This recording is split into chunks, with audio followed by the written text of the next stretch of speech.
Tuhan, maaf, kami orang-orang sibuk. Kami memang takut neraka, tetapi kami kesulitan mencari waktu untuk mengerjakan amalan yang dapat menjauhkan kami dari neraka-Mu. Kami memang berharap surga, tapi kami hampir tak ada waktu untuk mencari bekal menuju surga-Mu. Berapa jam dalam sehari Anda sempatkan waktu Anda untuk beribadah dan berkomunikasi dengan Allah? Berapa penghasilan yang Anda sisihkan dalam sebulan untuk bersedekah? Ya, dari dua pertanyaan itu sudah menunjukkan karakter kita yang lebih banyak menghabiskan waktu untuk urusan dunia daripada akhirat. Teliti kata-kata sempatkan dan sisihkan. Mari kita beristighfar. Kita seolah makhluk yang begitu sibuk. Bahkan untuk beribadah dan berkomunikasi dengan Allah saja, kita harus menyempatkannya. Kita seolah manusia pelit. Bahkan untuk akhirat, kita justru menyedekahkan harta yang tersisih. Tak sadar di hadapan Tuhan, seolah-olah kita adalah orang tersibuk. Padahal seluruh waktu, seluruh jatah usia, bahkan hidup kita seharusnya kita persembahkan dalam pengabdian kepadanya. Dan aku tidak menciptakan jin dan manusia, melainkan supaya mereka mengabdi kepadaku. Quran Surat Az-Zariyat ayat 56. Kita sudah sedemikian berani berbohong kepada Allah. Di setiap iftitah, begitu mudah kita ucap, Inna sholati wa nusuki wa mahyaya wa mamati lillahi rabbil alamin. Sesungguhnya solatku, ibadahku, hidupku, matiku hanya untuk Allah, Tuhan sekalian alam. Tetapi kelakuan kita justru mengingkarinya. Tuhan kita maha adil, tetapi mengapa kita tak adil kepadanya? Ketika ada SMS masuk, kita begitu bergegas membaca dan membalasnya. Tetapi mengapa ketika Tuhan memanggil-manggil untuk menghadapnya, kita begitu berani menunda-nundanya? Ketika bos kita memanggil, betapa takutnya kita sehingga dengan cepat kita menghadapnya. Namun ketika panggilan Tuhan berkumandang, betapa berani dan lamanya kita untuk menghadapnya. Padahal yang memanggil kita adalah Tuhannya bos, atasannya atasan.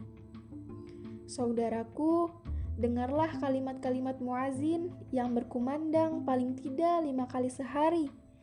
Kalimatnya tak hanya mengajak kita untuk melaksanakan sholat, tetapi disusul dengan tawaran kesuksesan. Dengarlah panggilan Tuhan yang dikumandangkan oleh muazin. Hayya 'alas sholah, mari menunaikan sholat. Tak cukup hanya itu, tetapi dilanjut dengan balasan yang indah. Hayya 'alal falah, mari meraih kemenangan. Seolah Tuhan berkata, wahai manusia, berhentilah dari rutinitas kerjamu. Istirahatlah sejenak dari kesibukanmu. Sholatlah dan sambutlah kemenangan. Sholatlah dan sambutlah kesuksesan. Sholatlah dan yakinlah kerjamu akan membuahkan keberhasilan dan lebih berkah. Tapi tidak, manusia masih begitu pelit kepada Tuhan. Bahkan untuk bersedekah pun kita menyisih-nyisihkan harta kita. Kita begitu boros untuk dunia, tetapi untuk bekal kehidupan abadi, malah kita tabung harta yang tersisih. Sedekah kita tak lebih dari harta yang tak begitu kita cintai. Jangankan sedekah, bahkan zakat yang hanya 2,5% saja terkadang begitu berat terambil dari dompet. Betapa kecilnya harga uang ketika kita sedang berhadapan dengan penjual baju. Betapa murahnya angka 1 juta ketika kita sedang shopping. Betapa kecilnya angka 100.000 ketika kita belikan pulsa. Tetapi ketika ada kotak amal berjalan, ketika ada pengemis mengiba pinta, ketika ada anak kecil dengan wajah kusam mengenggam dan menadahkan tangannya yang masih suci, berapa jumlah uang yang kita ambil dari dompet. Betapa besarnya nilai uang 100.000 apabila dibawa ke masjid untuk disumbangkan. Tetapi betapa kecilnya kalau dibawa ke mall untuk dibelanjakan. Ya Allah, tak sadar kita begitu pelit ketika dihadapkan pada bekal akhirat. Tetapi untuk menuruti nafsu dan keinginan-keinginan dunia, betapa ringan kita ronggohkan tangan. Padahal seharusnya justru sebaliknya. Pelitlah untuk dunia dan boroskan harta untuk akhirat. Tapi tidak. Semua orang sudah begitu terjungkal konsep pemikirannya dalam memaknai hidup. Ingatlah ketika sholat, kita seolah tak kerasan dan betah berkomunikasi dengan Tuhan. Jangankan khusyuk, bahkan menyadari apa yang sedang dibaca saja tak sempat. Betapa lamanya 15 menit jika kita gunakan untuk menyembah Allah, tetapi betapa singkatnya jika digunakan untuk melihat film. Betapa nyamannya apabila pertandingan bola ada perpanjangan waktu. Namun ketika mendengar khotbah di masjid lebih lama sedikit daripada biasa, kita begitu mudahnya untuk mengeluh. Saudaraku, berapa waktu pagi yang kita habiskan untuk membaca koran? Kemudian bandingkan berapa waktu yang kau habiskan untuk membaca surat cinta dari Tuhan. Betapa sulit menyempatkan waktu untuk membaca satu halaman kitab suci, tapi betapa mudahnya membaca ratusan halaman novel. Saudaraku, kita lebih sering menghabiskan sisa usia dengan obrolan-obrolan tanpa makna. Tetapi untuk berdoa kepada Allah, berapa waktu yang kita sisihkan? Astagfirullah, betapa sulitnya merangkai kata demi kata ketika berdoa kepada Tuhan. Namun betapa mudahnya kita menyusun kalimat panjang ketika menggunjing tetangga, bergosip dengan teman, dan mengobrol tanpa makna. Betapa semangatnya kita duduk di barisan paling depan ketika menonton pertandingan atau konser musik. Tetapi ketika berjamaah, mengapa kita lebih memilih soft terbelakang? Betapa sulitnya mempelajari arti yang terkandung di dalam kitab suci. Betapa sulitnya kita mengimani apa yang dikatakan Allah Subhanahu wa taala dan Rasulullah Shallallahu alaihi wasallam. Tetapi betapa mudahnya kita mempercayai apa yang dikatakan oleh koran.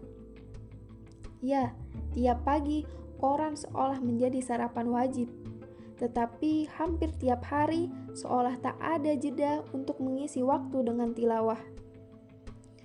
Ibnu Athaillah berkata, menunda beramal soleh guna menantikan kesempatan yang lebih luang termasuk tanda kebodohan diri. Ya, kebodohan diri. Betapa bodohnya diri yang tak tahu berapa lama Allah menjatah umurnya, tetapi dengan tenang ia lakukan aktivitas dunia dengan menunda-nunda kebaikan. Betapa bodohnya jiwa yang telah tahu bahwa belum tentu esok ia masih bisa bernafas lega, tetapi dengan beraninya hidup dalam santai dan lupa bahwa momentum kebaikan takkan terulang untuk yang kesekian kalinya. Bertahun-tahun begitu mudah kita habiskan usia untuk memuaskan nafsu-nafsu. Bertahun-tahun begitu mudah kita mengumbar semua keinginan. Tetapi mengapa untuk berpuasa beberapa hari saja kita terlalu banyak mengungkat keluh? Mengapa untuk menahan diri beberapa saat saja kau terus mengibah? Setiap orang begitu takut ketika diancam neraka, tetapi kelakuan-kelakuan mereka seolah-olah sedang memohon untuk dimasukkan ke neraka secepatnya.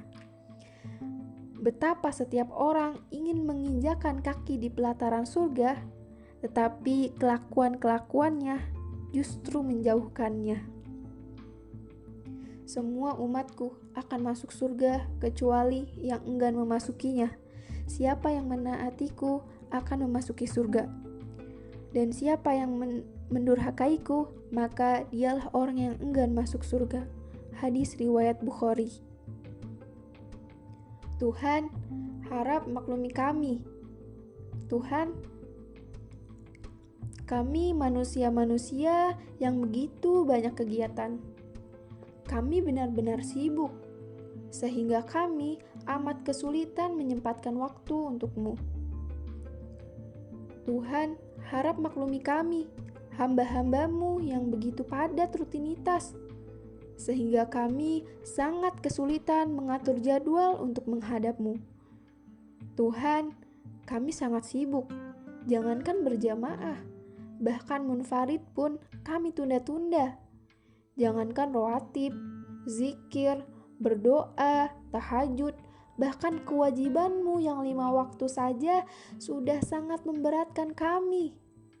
Jangankan puasa Senin Kamis, jangankan Ayamul Bid, jangankan puasa Nabi Daud, bahkan puasa Ramadan saja kami sering mengeluh. Tuhan, maafkan kami. Kebutuhan kami di dunia ini masih sangat banyak, sehingga kami sangat kesulitan menyisihkan sebagian harta untuk bekal kami di alam abadimu. Jangankan sedekah, jangankan jariah, bahkan mengeluarkan zakat yang wajib saja sering kami terlupa. Tuhan, maafkan kami, kekayaan kami belumlah seberapa. Kami masih perlu banyak menabung, sehingga kami tidak bisa menyisihkan sebagian rezeki darimu untuk memperjuangkan agamamu.